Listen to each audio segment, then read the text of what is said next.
So, welcome to Advance. This game was played in title Tuesday with the white pieces. We have the 5 times world champion and absolute legend Magnus Carlsen playing off against Pranav Venkatesh, and this is going to be an absolutely epic matchup. Magnus played in the last title Tuesday against Pranesh as well, and he lost the game. Sometimes when that happens, that Magnus can lose a game. So now he's facing off against Pranav V, and this is the Magnus effect. So without further ado, let's start with this game. Here, Magnus starts with c4. We have e5, and this is the King's English variation. G3. Now just going for d5. C captures, Queen captures, Knight to f3 in this position. Not going for Knight to c3 right away, and he just Knight to c6. Knight to c3 now attacking the Queen. Queen needs to move. Queen goes back, and he just Bishop to g2. Knight to f6. Castles in this position. h6 not allowing any bishop or knight jumps in the future, and just a3. And now you could go for a move like a5 in this position, and the game would be very nice. Let's say you try to go for queen to c2, and after bishop to e7 in this position, preparing castles. Now you just go for a move like e3 in this position. That would be absolutely fine because somewhere along the line, d4 is going to be a very nice breakthrough in the center. If castles now, then just comes to rook to d1. d4 is again on your radar. Bishop to e6. Now you go for d4. E captures, knight to e2 first. Obviously you cannot capture, neither can you push, but if you push, then just comes rook captures, and after this bishop to f5 in this position, pinning everything, just rook captures, bishop captures, rook captures in this position, and after this bishop captures, the game goes on. Both players have equal chances. The game could have ended like this. The game could have gone for a draw, but after a3, just bishop to d6. And that line, you'll see a lot of moves happening in this line. That's why I decided to show you that line first, because you'll see and understand this position a little bit better. But here just comes b4, now pushing towards the queen side castles, and here bishop to b2. Finally fincatoing this bishop very decently, putting it on a very nice diagonal, and just a5 now challenging those pawns towards the queen side.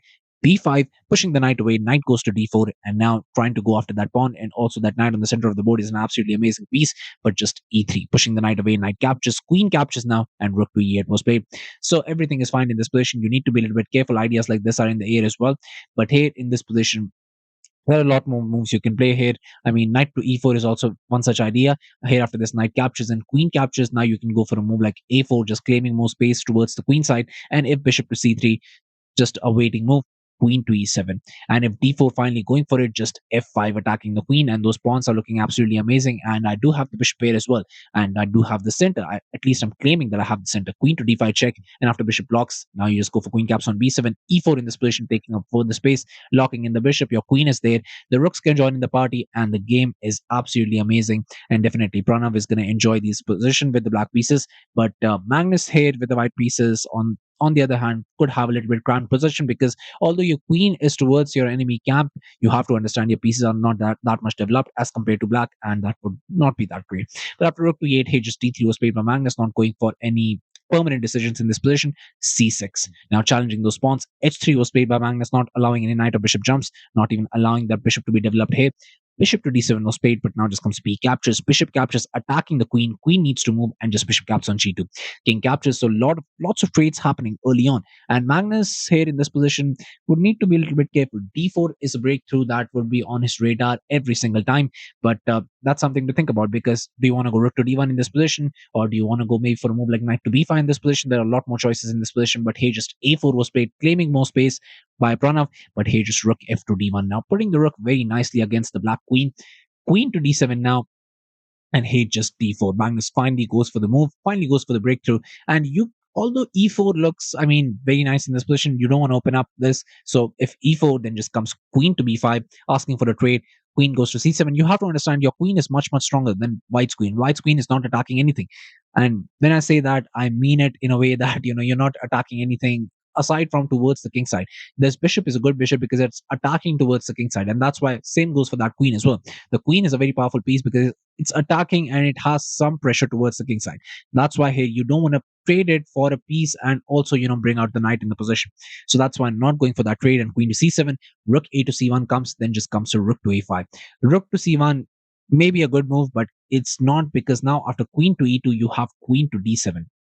And if d5 in this position, finally, you have rook to c8. The pressure is mounting on, and you need to be a little bit careful. Rook to d2, game goes on. Both players have equal chances, but still, black is a little bit better, and Pranav would definitely enjoy this. But after d4 here, e captures on d4 was played. None of these moves really happened. I was just showing you a line.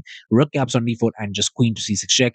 Queen to f3 blocking, and here Pranav finally goes for the trade. Queen captures, king captures, but he improves the position of Magnus's king. So is it going to be good in the long run or bad? We're just going to have to wait and see. Bishop to e5 was played, now first attacking the rook and taking a hold of this very nice diagonal. And here just moving the rook back to rook to d3, but finally b5. So Pranav's position is absolutely amazing against Magnus, and if he really tries, he can actually try to win this one. And yes, that's very difficult to believe, but he can. But here, rook to a2, but now just comes rook a to b8, knight to e2, but just b4. A captures, rook captures, bishop caps on e5, rook captures, just going for a trade, and he has an outside passer. If he's able to keep track of it, his position would be really nice. But that's easier said than done. Rook to d8 check was played. Now just comes king to h7, rook to a8, and now this is the problem because how do you try and defend that? There is no easy moves in this position, and here just knight to e4 was played. Although you can try to go for a move like g6 in this position, give up the pawn after rook captures, and rook captures, just go for h5, keep the structure very decent. Even against 4, you would be able to hold this with a rook and a knight. If e4, then just comes h4. If g4, rook to b5 here. And if rook to a3, you have just knight to d7 like ideas, trying to remaneuver the knight, and the game would most likely end in a draw. But after rook to a8, knight to e4 was played. And after rook captures on a4, rook to f5 check first, knight blocks, and here just knight to g5 check.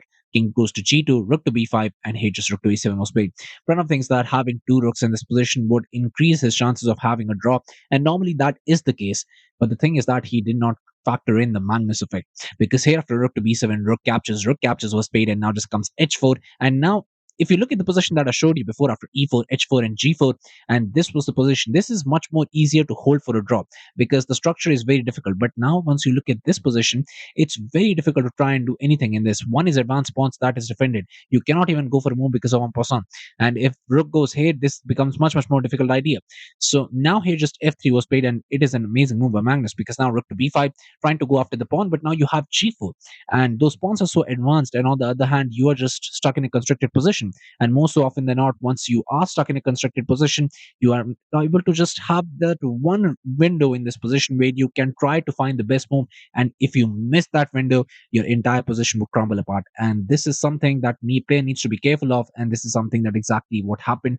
Knight to d5 was played, knight captures, rook captures, and just f4. And those pawns are pushing forward. You need to be really careful.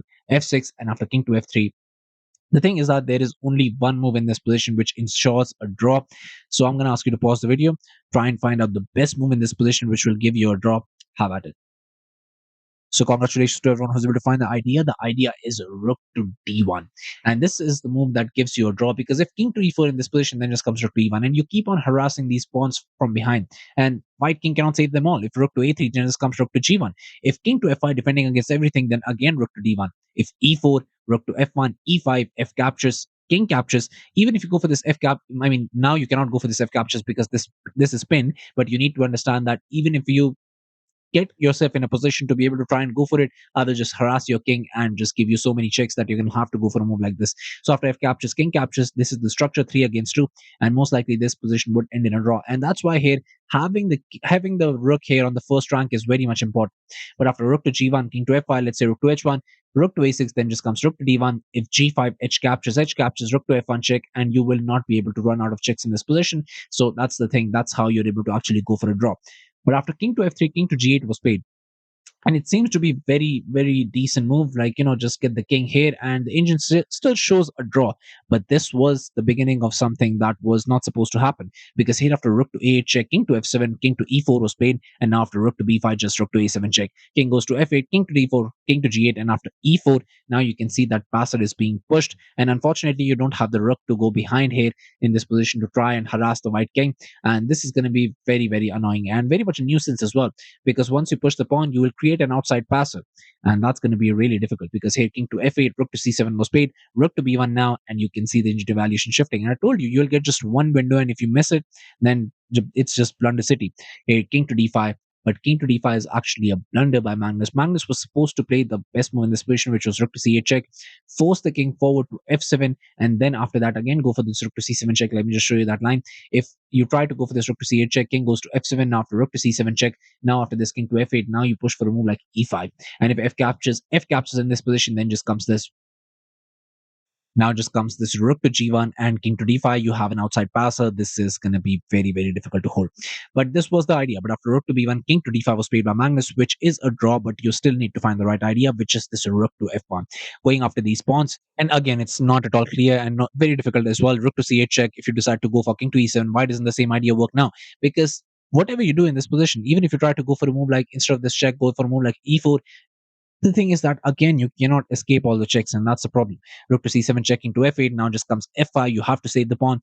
If rook to a1, then just comes rook to c7, rook to c8 checking to f7, rook to c7 check. And if e5, f captures, king captures, again you have that 3 to 2 structure, and it's going to be very difficult to try and win here or do anything. Let me just show you, Ryan. Rook to e1 check into d6, rook to d1 check. You cannot escape the checks, and even if you try to go forward towards the other file, you cannot save the pawn. Now once you lose the pawn, this game is completely a draw. But here after king to d5, rook to b6 was played by Pranav, sorry. I completely messed their names up. I mean, here in this position, just e5 works, and that was the idea, because here after f captures, rook to b4, and now you're about to lose that pawn. And but that pawn is not my concern, because that passer is going to be pushed. Rook to c4 was played now, but just comes rook to b6, rook to c8 check, king to e7, and rook to c7 check. King moves back, rook to c6 again, asking for a trade. If you trade, you have an outside passer, completely winning. So rook to b4 was tried, but now just comes king to e6, taking that position, and now it's very difficult. King to g8, rook to c8 check, king to h7, and king to d5 was played. But you're not even in time to grab this pawn because the passage is pushed. So here rook to b5 check. Again, a lot of checks was played, but even if all these checks, the thing is that e6 is still coming, and you cannot save this game now. Rook to d4 check, king to e8, king to g8, e7, but after rook to a4, king to d8, rook to a8 check, and finally rook to c8 was played, and it was on this move, on just move 66, that here Pranav V resigned the game, Pranav Venkatesh, and this is a very, very devastating thing, because now, I mean, Pranav was playing so well. I was watching the Title Tuesday live, and he was on 6 out of 6. He was having a spectacular, splendid Title Tuesday, and Magnus comes along. Magnus beats him in the match, and after that, he just loses his streak completely. He loses the next game as well, and after that, he was able to get one win, but I think he had an 8.5 out of 11, which is a spectacular score. But in Title Tuesday, you need like 9.5 or 9 to be able to come up in first, second, and third position. So he lost the position only because of this match. And this match was supposed to be a draw because the end game was drawn. It was 4 against 3 with 2 rooks and a knight. This cannot be any draw or more than that. But yeah, unfortunately for him, Magnus Effect was in session, and due to the Magnus Effect here, Pranav lost, because I cannot see any other way. This game had so many chances for a draw in this position, but just because of that extra pawn, Magnus was able to convert that to a win. It's never easy, and more so often than not, that is the Magnus Effect.